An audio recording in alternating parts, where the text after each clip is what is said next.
of the puzzle of serving people along the housing continuum into a single notice of funding opportunity. And this year we have a goal, a strategic goal for our teams at DCA to think of new ways to internally align new and existing resources so that we can support individuals along the housing continuum. And that's from, homelessness to housing stability, to self-sufficiency, and all the way into home ownership. And so we're excited that this is one of the ways that we're piecing together those different parts of the puzzle to support movement along the housing continuum.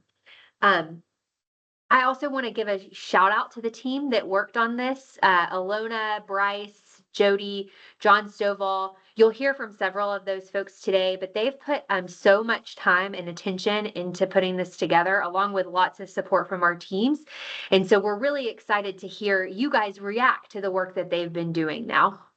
I also want to address something that's probably at the top of everybody's mind, and that's related to the recent memo from the Office of Management and Budget, M2513. So we understand that this is, a new decision that was made last night, and we are currently still assessing the impact of this decision on all of our programs, including the funding sources that are attached to this funding opportunity. However, we're still preparing to move forward with the plans that we had for the funding for whenever the administration releases more guidance or when funding is released. So we don't know how this funding will be impacted. We'll let everyone know in the event that it is, but we're still preparing to move forward. And I hope that provides clarity for you all if folks were going to ask about that decision. So I think that is it for me, and I'll go ahead and pass it over to the team, Jody, Alona, and Bryce. Thanks, guys. Thanks, Lauren. I'm going to go ahead and get us started with just some general housekeeping pieces. And so, as Laura-Ann just mentioned, the session will be recorded and it's going to be posted to our DCA YouTube page. And we're going to go ahead and put that into the chat. The PowerPoint will also be available and linked to our NOFO page later on this week. So just know that we will be working to get this all together and upload it soon. So we wanted to let you all know that. Please feel free to ask questions throughout this whole presentation. The whole purpose of this is to hear your comments and to hear what you've reviewed and what has stuck out to you with reviewing the NOFO.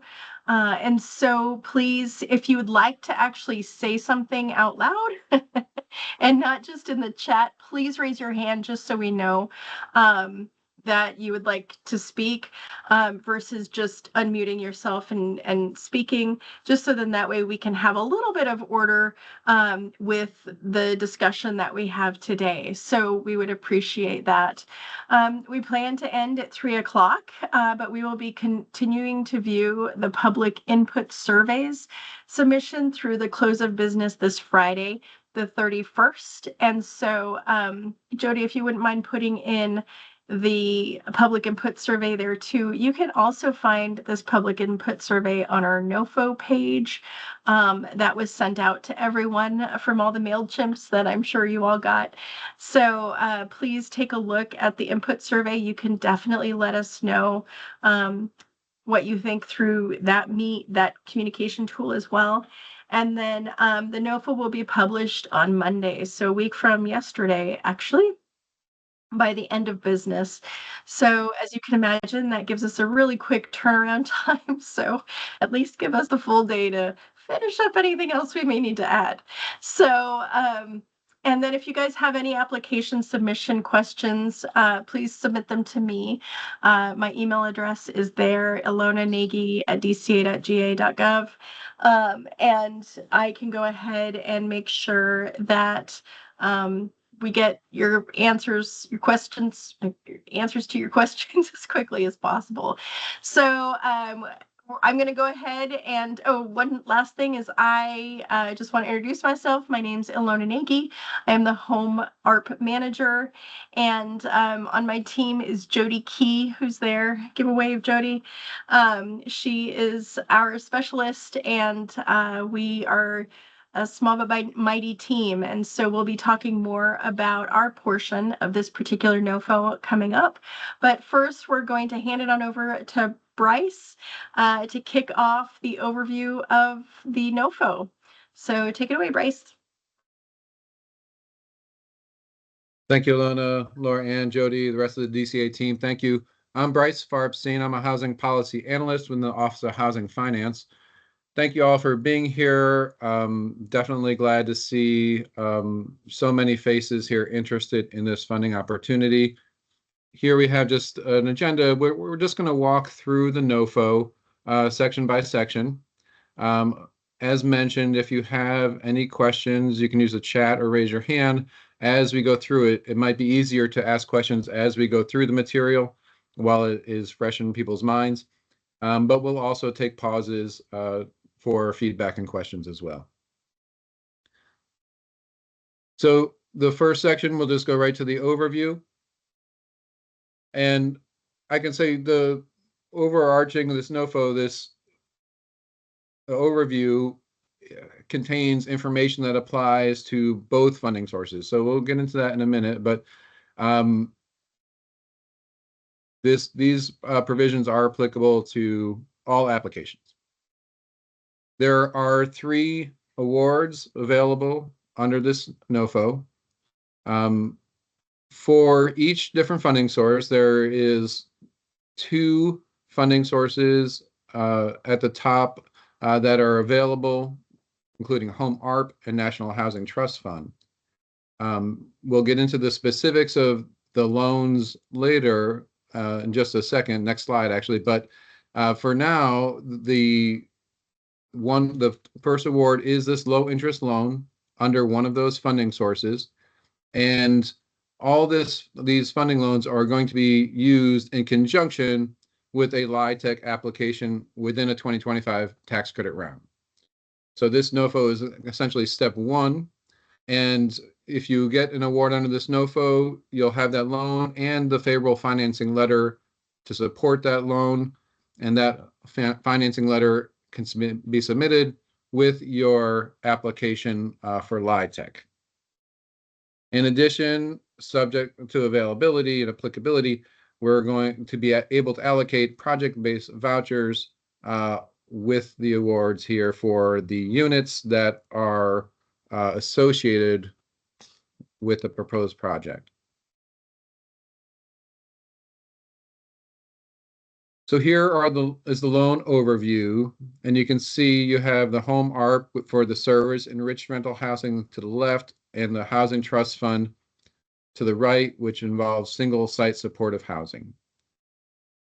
So there are 2 types of projects associated with this NOFO, and the minimum loan available for both of them is $2 million. The maximum is $4 million for the Housing Trust Fund and $5 million for the Home ARP. The affordability period you can see is different for each of those. And each program will have its own set of program-specific requirements, and that's what parts 1 and part 2 of the NOFO are about, right? So after we do the overview, we'll do parts 1 and part 2.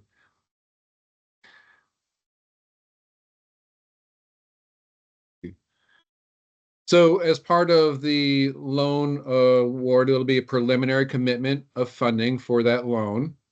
And that letter of preliminary commitment will be part of the award that can be used for favorable financing points.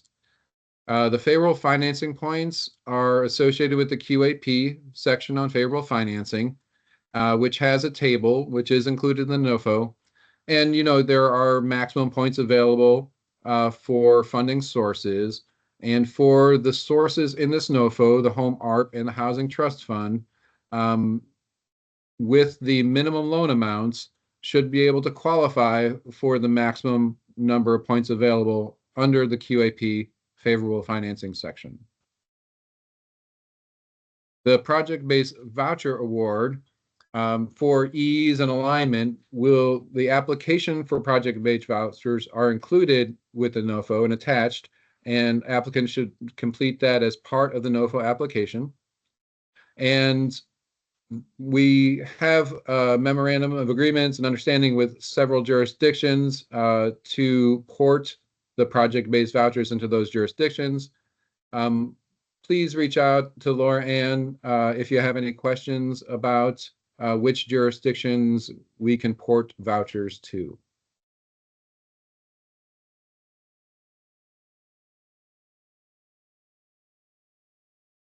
Thank you.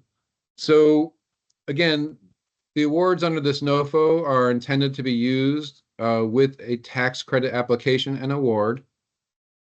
And so we need to make sure that all your project teams have a qualified certifying entity and that your project team's qualifications determinations are submitted in time. So wanted to make sure that for the upcoming spring 9% tax credit round, the project team's qualifications determination deadline is March 14th.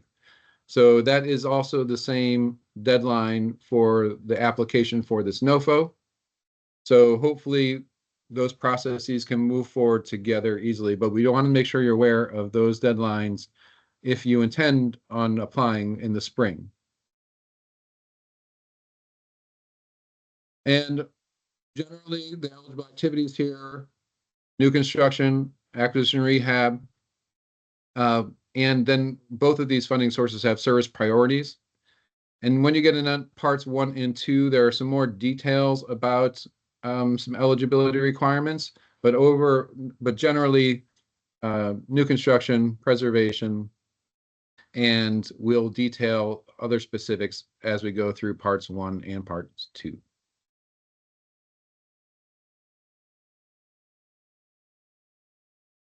It's a good time to pause. Any questions on these overarching elements about the NOFO?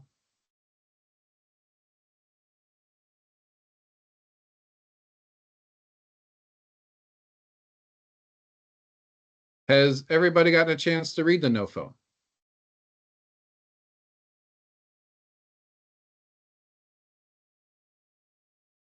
Yes. Hopefully, yes. Okay. So maybe a show of hands of who has read the NOFO. If you could just raise your hand briefly. That way we can see.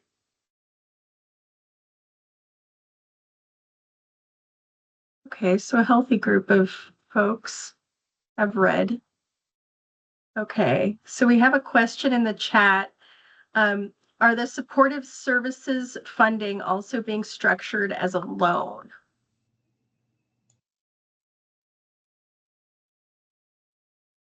So that is a very broad question, Annie. Could you be more specific as far as supportive services funding?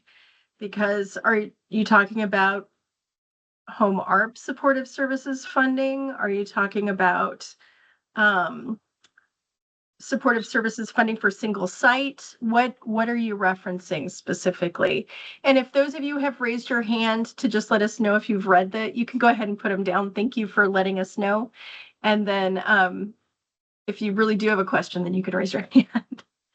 Can you go back to the last slide? I can be more specific, and I'm potentially not understanding the structure of this NOFO, but my understanding that for the NOFO for housing with services is that there would be funding for housing, but also additional funding for supportive services for those in housing.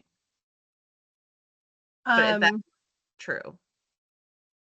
No, that there are no, that's why I was wondering. The service funding is not attached to this particular funding. It's just to build units. Okay. And so if you are needing supportive services funding, that was, if you look at the additional attachments for the both the single site supportive housing and then the services funding for enriched property services, you will see that there's information where the developer team puts together who's going to be providing the services. So that is something that we anticipated each team to structure on their own and not through this funding source at this time. It's not to say we're not going to do something like that in the future, but as Lorianne mentioned, this is a new funding foray that we're getting into. So right now we're just doing the housing funding to build. Got it. Okay. We have used home funding in the past to essentially kind of braid together rapid rehousing, rental assistance, and supportive services, but it sounds like this is not an opportunity for that. Not at this time. Okay. It's not to say that things can't change, but that's not how we wrote the grant, unless Bryce or Laura Ann would have any additional comments to that. No additional comments specifically on this funding opportunity as it is written, but there are other supportive services opportunities planned in the pipeline. So as you all, as the developer community, think about identifying supportive services funding, there are upcoming opportunities through DCA for some of those services. Okay. Thank you. That's helpful.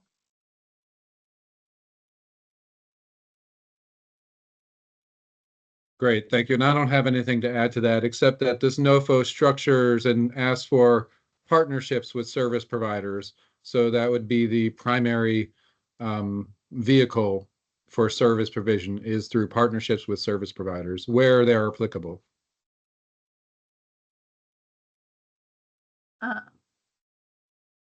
So we have another question. With submission deadline being the same as 9% LIHTC app, will we get the funding only if we get LIHTC? Is it possible to be chosen for this funding and be able to use it for LIHTC awards granted in 2026?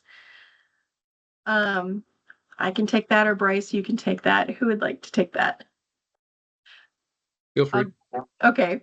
So with this particular notice of funding, the way that we've structured it is it actually is in order to get that favorable financing letter that can be applied only to LIHTC applications in 2025. Okay. So that could be 9%, and we're even opening it up to 4%. So that's your option for 2026. Not at this time. What it looks like we're going to do is re-release another NOFO at the beginning of next year, and then have this cycle again for favorable financing, barring any changes. So that's how we've chosen to do it this time. However, if it proves to be, that's how we've chosen to do it this time. Let me just leave it at that. Are there any other questions, Kristen, regarding that? I can add to that, by the way. The application deadline is not the same as the tax credit application deadline. This NOFO application deadline is the same as the deadline for project team qualifications for LIHTC applications in March. The LIHTC applications aren't due until the middle of May. And we'll be reviewing NOFO applications, and we're going to turn them around as fast as we can to make sure that applicants are able to include this funding within their LIHTC application should they be awarded. So we want to turn the letters around as quickly as possible. Thanks for clarifying that, Bryce. Yeah. Okay. We have another question. We already have houses. Could this funding be used for renovations or rehabilitation for those properties? Is there a set neighborhood for funding? We are located in Cobb County. Okay, that is several questions, Angela, and it's a good question. So first question, could this funding be used for renovations or rehabilitation for properties? This is primarily for multifamily developments. So I guess it would depend upon the structure of your houses if they're independent. It's also attached to the tax credit program. So this is in order to get not only a loan for funding, but then also the favorable financing letter, which then would be attached to a tax credit application. So therefore, it would have to be for an eventual tax credit application that you would submit in May and or October, I believe, is the 4%. So then your second question, is there a set neighborhood for funding? No, there are no set neighborhoods for funding. However, for the home ARP funding, as far as a certain county, we are, just because we are balance of state funding, and there are other jurisdictions throughout the state that already got their own funding, including Cobb County, that's home ARP funding. We are trying to, if depending on what applications we get, we're trying to put a little bit more preference on other parts of this state that need housing just as much as parts of the state that have already received home ARP funds. So what we're trying to do is have a happy medium between the two. So we are going to preference more outside of those participating jurisdictions, as we call them, which Cobb County is. But it's not to say Cobb County won't be getting home ARP funding. Now, National Housing Trust Fund is going about differently. And for the single site supportive housing, that funding is going to be offered throughout the whole state. So the cities will have an opportunity just as much as the other parts of the state for single site supportive housing. Is there a minimum number of units? There is no minimum number of units. Okay, got a thumbs up from Angela. Great. Okay. So Michelle had asked, is there a minimum number of units? For the whole property, there is not a minimum number of units. For the usage of single site supportive housing, Bryce, do you want to talk about your minimum first, and then I'll talk about home ARP? Or we'll actually go into our separate sections soon too. So did you want to do a quick note? No, I mean, just to say that, there are minimum loan amounts, and, when we review the applications, they're going to be reviewed with an eye towards the tax credit application. And so whatever is feasible and competitive with regards to tax credit property is going to hold true for this NOFO as well. Right. And it's the same for home ARP. It really is. It's not so much around the units. It's about the amount of money that we're supporting. We have maximums, Michelle. And so so therefore the units can kind of vary in that sense, depending on how much you want to put towards units. And then also when you look at our underwriting guidance, I know for home ARP, there's developer fee differences there, which may also impact. So, you could take a look at that too. Okay. So awesome. We also have two other hands up, Nathan and Rahman. Do either of you have questions that you want to ask? Oh, and a third, it looks like, and Kevin. Okay. Nathan, do you have a question? Or it may have been a holdover from, yes, I've read the NOFO. Okay, Kevin just raised his hand. Yeah, go ahead, Good Kevin. afternoon. Ask your question. Good afternoon. Good afternoon. I have a question because as I was reviewing the NOFO, it was missing. Something that's missing to me is that the populations needing specialized housing is not explicitly mentioned. While the NOFO does mention qualified populations, it doesn't detail specific needs like housing for people with disabilities requiring, specific accessibilities or modifications. Is there a reason behind that? So we're gonna go into, actually, let me go ahead and let me start the next section, and then we'll talk about the qualified populations if you'd like, because that's something that is around that. Well, I'll cover it right now. As you know, there are the 4 qualified populations: the homeless at risk of homelessness, those who have domestic violence needs, and then also those who are a part of technically another population. Those particular populations are what HUD has for the home ARP funding, to be able to make sure that we're offering it to everyone throughout the state. Okay. So according to HUD, they want to make sure that each one of those populations has an opportunity to have access to home ARP units. And so we're opening it up for the multifamily developers to create units that are open to all four of those qualified populations, which includes all of the groups that you've mentioned. So they could participate in those particular units. We have not, we need to get approval from HUD, which I'm going to mention at the very end. We are going to be doing listening sessions to get the ability to have focused populations to serve in the future with home ARP funds. Okay. But at this time, because HUD has requested that we make sure that all of these units are offered to everyone, at least somewhere in the state, we wanted to ensure that we built units that did that, and then specializing more in the future. The single site supportive housing, however, can focus on those specific units and certain populations. And Bryce, do you want to talk about specific populations? Alona, why don't we go ahead and move on to part 2, because that shows the qualifying populations, and then cover this section, cover the service enriched affordable rental housing, and then Bryce can cover the single site supportive housing. And Kevin, if you've still got questions at the end about which populations can be served by which funding opportunities, let's discuss it then. Okay, that sounds great. So, like Laura Ann had mentioned, this is the service enriched affordable rental housing. This essentially is the home ARP funding of the NOFO. The eligible activities and uses are acquisition and rehab, as well as new developments and site improvements. The funding is for 15 years.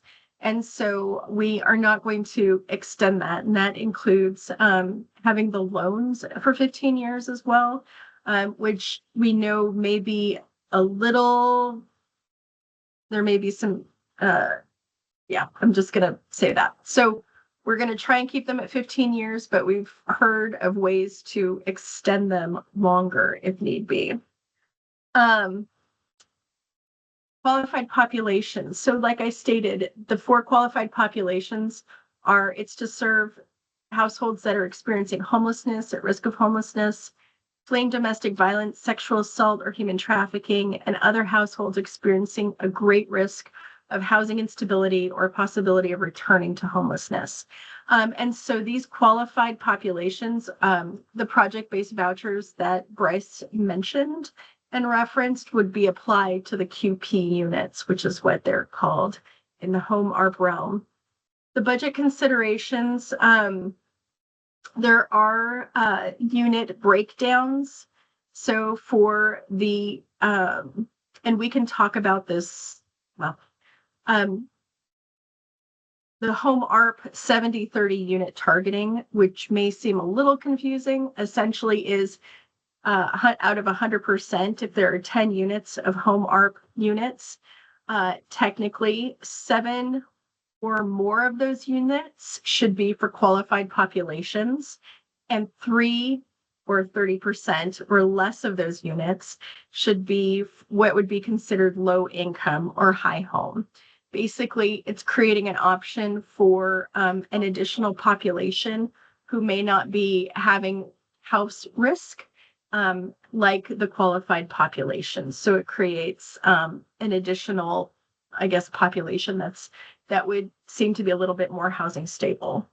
And so home ARP funds budgeted for developer fees, they're permitted to,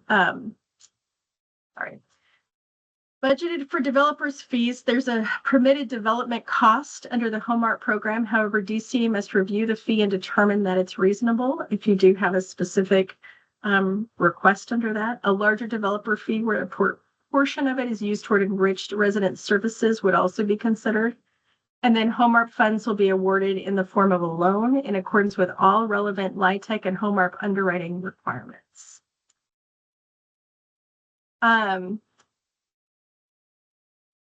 There's certain types, so some questionable pieces with this. I know a lot of the developers out there tend to prefer possibly housing for older persons or elderly funding, which can have an issue with familial status according to fair housing. So we've brought this up to HUD directly, actually, and they kind of dance around this. So I would be very hesitant for those of you out there, if you're wanting to use home ARP funding, to also have a tenancy type of housing for older people or elderly, just because you need to ensure that you can serve all families. So that would include children, just saying. The initial eligibility is dictated by home ARP. So what that means is the tenancy process. So let me break it down. Eligibility for the unit is by home ARP. So that means their housing status, for example, homelessness.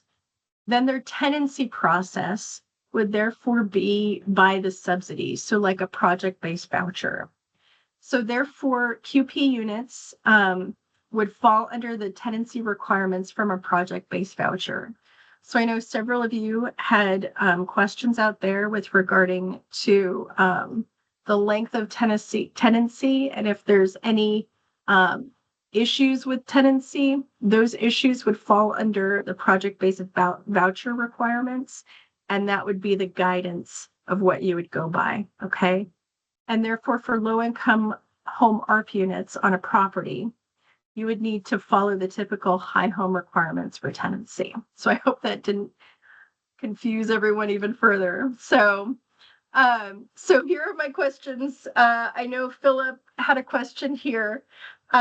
Does anyone foresee issues arising from additional operating costs for both sections in conjunction with the HUD subsidy layer review? We have significantly higher operating expenses that will trend over the next 15 to 20 years, which require a 1.2 DSC that will most likely result in a need to have an OPEX coverage ratio over 110%. Yeah, so Elena, I can take this one. And Philip, thanks so much for this question. It's definitely something that we are working on with our underwriting team in terms of incorporating the subsidy layering review standards into the loan underwriting. For folks who are unfamiliar or might be new to this process, HUD requires a subsidy layering review for some of the funding sources, particularly for the project-based vouchers that are a requirement for this funding opportunity. I will say that we've seen some of our partners, based on the way that they are developing their pro forma, the primary use of the reserves, whether that be an operational reserve or a replacement reserve, is a way for them to adjust that total OPEX coverage ratio and pass the subsidy layering review, especially given that those two pieces are really the thing that drives up your costs over the long haul in providing these services. However, we aren't anticipating that it will cause additional issues during our underwriting process. Does that give you a little bit of insight, Philip, or do you want to discuss that further? Kind of, Laura, and maybe we can, I don't know if you want to discuss offline, but my thoughts were potentially having you structured as a typical LIHTC deal with the supportive services kind of being under the traditional OPEX coverage ratio, but above cash flow, so you don't have like a proportionally high amount of free cash flow, but you're still able to stay within the OPEX coverage ratio while funding the supportive services from the property. If that's something that can happen, I don't know if that happens in the layer review. Yeah, so I think that's where we see the operational reserve be a major a source of support within that pro forma for the services long term, because that operational reserve is where the services are being funded from. Okay. But again, this is a new process for all of us that we're going through. So I'm sure there will continue to be things that we all learn about, the best ways to identify how those services are funded and how we are able to pass HUD standards as well. All right. And, Thank you. I'll add, thank you. And I'll add, if you haven't reviewed the underwriting documents associated with this NOFO, we'll cover those towards the end if hopefully we get to it. But there are some distinct underwriting requirements for each one of these programs. And for the single site supportive housing, for example, the operating expenses are going to, we're asking between $8,000 and $10,000 per unit. So having a higher operating expense to then go to cover whatever, might be associated with the services to ensure that long-term financial sustainability. Good questions.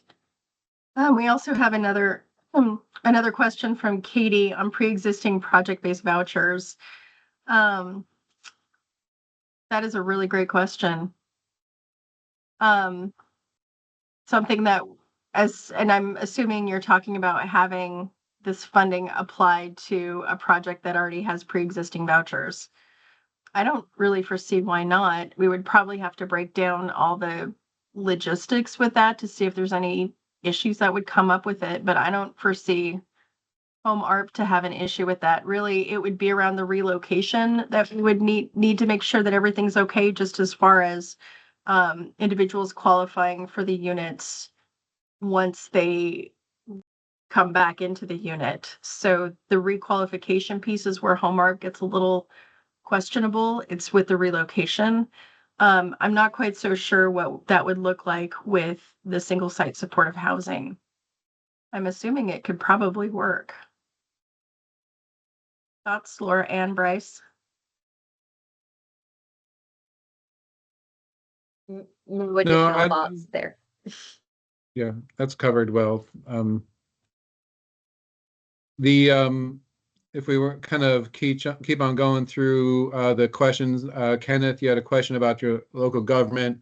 I don't know what stage it's in or anything like that, but again, this is associated with a tax credit application. So as a starting matter, that may need to be answered first, whether you can still apply for the tax credit round for it.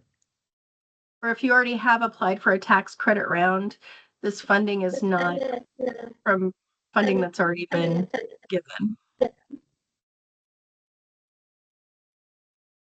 Oh, Kevin, did you have a comment? Okay. I think we can go to the next slide. Yep. Do you want to go ahead and Bryce, why don't you go ahead and start with the single site, and then I'll start answering the questions in the chat. Yeah, absolutely. Before we do this, can I answer one question about the RAD PBV conversion? I think Michelle asked that question in the chat. And Michelle, if there is a PHA, potentially interested in this funding opportunity, if you can shoot the DCA_PBV email about it, and we will open up that discussion if the area is in DCA's jurisdiction. Thanks. And there was another question in the chat about the LIHTC contingency award from Kevin, and that's one of the reasons why we kept this available for both tax credit rounds in 2025. So should you get awarded under this NOFO, apply for 9% and not get awarded under 9%, the 4% round would still be available and using the same favorable financing letter and loan award. Also, I'll get to in 1 second the set aside under the QAP, but let me progress through this real quick and we'll talk about that interaction as well. So this housing trust fund source, has the loan value between $2 and $4 million. As mentioned in the NOFO, if home funds are available and appropriate and feasible, there remains a possibility to layer home funds onto these awards, subject to all the discretion, of course. All Housing Trust Fund is a 30-year affordability period with residents at a 30% AMI max. And there's a the total award can't exceed that's based upon the per unit home maximum limits. Next slide, please. These are the list of special priority populations under this NOFO for the Housing Trust Fund. Some of them would seem familiar, I would imagine. But you can see there's a full range of vulnerable populations here. And for each of these, they would be developing service provider partnerships for the particular subpopulations that you're looking to serve. If you do choose to serve folks who are experiencing homelessness, you would need to match HUD's definition and receive referrals through the coordinated entry system. Next slide, please. Okay. So here it starts to mention the general set aside for 9%, which we'll get to in a second. But because of the supportive service requirement in this piece, the project concepts and designs will, they will be partly scored. There's a rating factor that focuses on the design and features that will help serve the specific subpopulations. And those are also mentioned in the general set aside guidance, which we'll get back to in another second. As another rating factor for this is the supportive services plan and budget. There is another document posted for public comment. It's going to basically break out, what is your services plan, which subpopulations, which providers, and some budgets. And so just to clarify, if you get to that services plan budget, the budget is actually what the service provider expects their budget for the operations for the services, right? And so you should already be working with the service provider on those kinds of budgetary issues prior to application. Getting back to the set aside guidance, we will post the set aside guidance onto the NOFO page as well. Right now, it is on a DCA webpage and linked in the NOFO itself, which has some general guidelines, but announcing the DCA commissioner's discretion to use the general set aside in the 9% round for single site supportive housing. There's 2 awards available under the general set aside, and that guidance outlines some project concepts, some supportive services concerns, and some overarching underwriting concerns. But all those underwriting concerns are also addressed in the underwriting guidance that's also posted on the NOFO webpage. The next slide, please. Any questions or feedback on this section?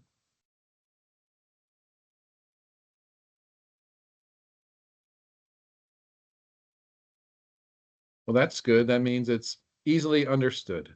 Well, Wonderful. or folks are still processing. I will say so, Kevin, to answer your initial question, the first opportunity is to those qualified populations that Alona identified, and that you can see listed in the NOFO.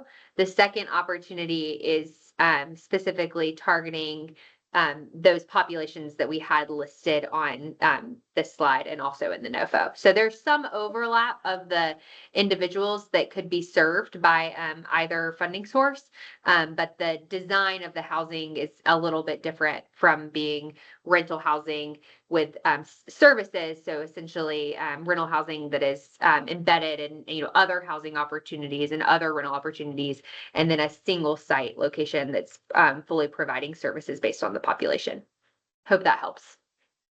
I think in addition, I think he had an additional question around successful LIHTC applications, what risk mitigation strategies are in place for organizations that may not secure LIHTC awards.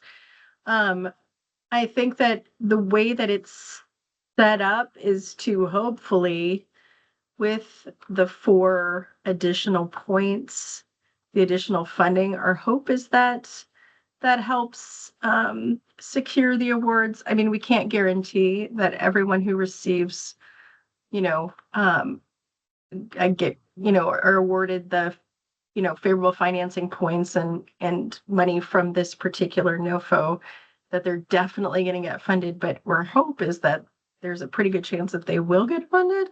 So, and again, you'd have that opportunity in both the 9% and the 4% if the 9% doesn't work out. So, we're hoping that there creates enough opportunity to have those funded. So, but if it's not used in 2025, then we're going to have to just put everything back in the pot and re-award in 2026. That's kind of the way that we've set it up at this time. Unless, Laura Ann, it looks like you're going to say something. Yeah, can I take these next 2 questions from Brock and Kevin? Absolutely. Yeah, so Brock, thanks so much for that question about the total number of awards. Our plan is to make awards based on what we've identified, right, as the funding opportunity. But we, as you'll see throughout, are reserving the right to use the multiple funding sources that we've identified: Home ARP, the National Housing Trust Fund, and Home, to the extent that that funding is available to cover projects that have applied under this notice of funding. So while we intend to award 1 to 2, it depends on a variety of things, including what we actually get from applicants and what we see as potential projects. So of course, the idea is that this will be paired with a LIHTC application, and so that I think is what you all should consider as the defining feature of this funding opportunity. The other piece I want to mention to Kevin on potential drawbacks of extending the application deadline. We are open to receiving that feedback, especially if you could share any details, Kevin, about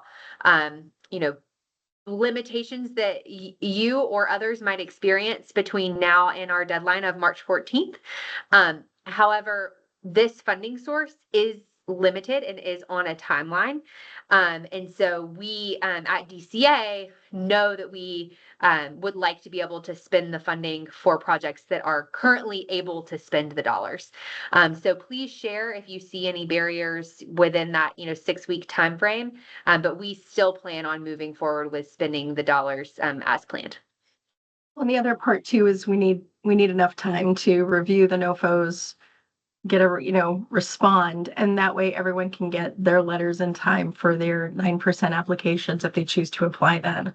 So that's the other factor involved too. So okay, great. Good amount. So we have about 9 minutes left. Did you want to talk a little bit more about the set aside, Bryce? Hopefully everyone understood it, but again, there's 2 awards set aside in the 9% round for a single site supportive housing that aligns with part 2 of this NOFO for single site supportive housing. Is there any questions on that? We'll post the guidance document to the NOFO page.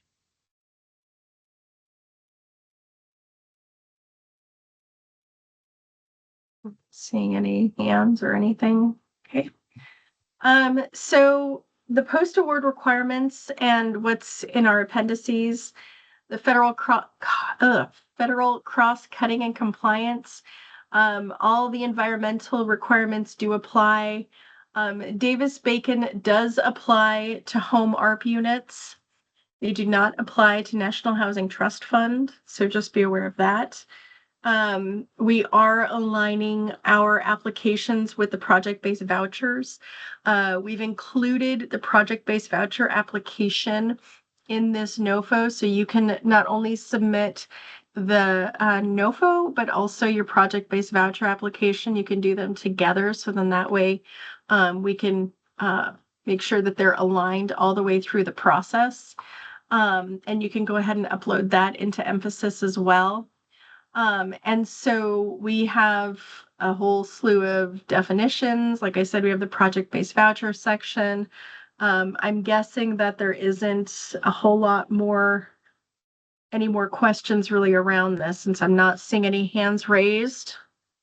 Or, okay, so to keep things moving forward, I'm just going to go on. Did you want to talk about the attachments, Bryce? Sure. Please review, posted for public comment are another handful of pertinent documents, including underwriting guidance for each program, one for home ARP and one for the single site supportive housing. And there's also a services plan and budget template for each program as well. And so please be sure to review that. And there are some special provisions, like you noted, about operating expenses and developer fee possibilities in terms of how developer fee is used. Those things are set forth in the operating guidelines. So please be sure to take. Oh, go ahead. We do have a No, please. question. I was curious if there was a maximum number of project-based vouchers for the voucher application. Apologies if that's specified in the application and I missed it. So no, Brock, there is not a absolute maximum. There are limitations for our project-based voucher program, and I think I saw Ryan Smith on the call. But Ryan, if you want to jump in and follow up after me, you're welcome to. Ryan runs our project-based voucher program in our I'm housing here. choice voucher team. Okay, awesome. Yeah, do you want to share a little bit about the project limitations? Yeah. So to Laura's point, we don't necessarily have a cap on how many vouchers can be applied for. However, there are limits to how many can be assigned per project. It's based on a percentage of total units. So for properties that do not offer supportive services to the benefit recipients, the cap would be 25% of the total number of units on that site. But of course, for this NOFO that is requiring services, that cap will likely not apply because Right. these properties will have services just by nature of applying for the funding opportunity.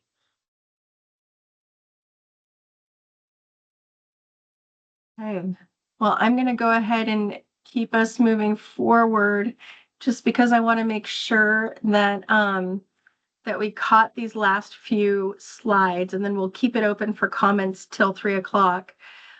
Just be sure that when you're looking at your applications, ensure that there's long-term sustainability. We talked about the operating expenses long-term, a little bit ago. We talked about, really looking at the feasibility for the services and the housing, everything put together. So please be sure to take everything into consideration.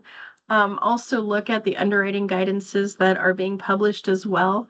I think that they could also support kind of where you're going. Look at service providers that you can work well with long-term. And then just remember that this is, we're moving into tenant-focused housing in a new way right now. So we're excited to kind of bring y'all along on this journey. So we will probably be opening up Q&A information to be published with the NOFO on February 3rd. I know we have a question from Brock. I want to go ahead and make sure that we talk about this real quick before we leave. So Brock, just give us a quick hold. Oh, Laura's answering that. Great, thanks. Our supportive services, as Kevin brought up, wanting to focus on more specific populations. Currently, our plan with HUD does not really do anything for that statewide, and we know that there are other states that do that. So we wanted to have information sessions on what populations to start working toward preferences on statewide. One of the big things we do need is data.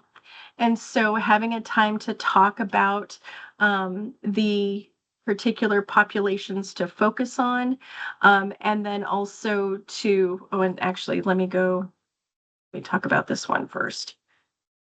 There we go. So the substantial amendments updates, those are what we're kind of focusing on. So we're going to be talking about that on the 6th and then the 18th. So we want to know what populations you'd like to preference. Currently, we know that we are interested in limitations for domestic violence, as well as homelessness. So I completely get that. If there's other populations, bring them and let us know. And so we need your data. That's part of it. So that's important. We also are opening up our supportive services NOFO.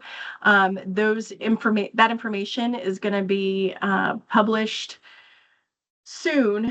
And then we're going to be having specific webinars on our grant application on the 13th and then at the DCA Housing Symposium coming up in March. So those are the finals. And then Laura Ann, you mentioned here in our last 2 minutes, you got Brock's last question, correct? I did. Yeah, he was asking about a specific project, so I just put it in the chat. Okay, so I think got it all the information. Is there any other questions? And yes, to make sure y'all know, this will be posted to the website. The webinar will also be posted to the DCA YouTube site. And then if you guys have any other questions, be sure to submit your questions via the survey. We attached, and actually, Jody, if you wouldn't mind putting the survey into the chat real quick again, so that way everyone has that before we go. Please be sure to respond to it. I'm sorry, Ellen, I didn't mean to interrupt, but I just want to say questions and feedback, right? So, I know we focused a lot on questions and clarifications today, but we really are looking for your perspectives too. So please make sure to include those in that survey, so that we can make sure to incorporate it as we prepare to publish this next week. Perfect. Well, it's 3:00, everyone. Thank you so much for your time and your input, and we will talk to you soon. Thank you. Thank you all.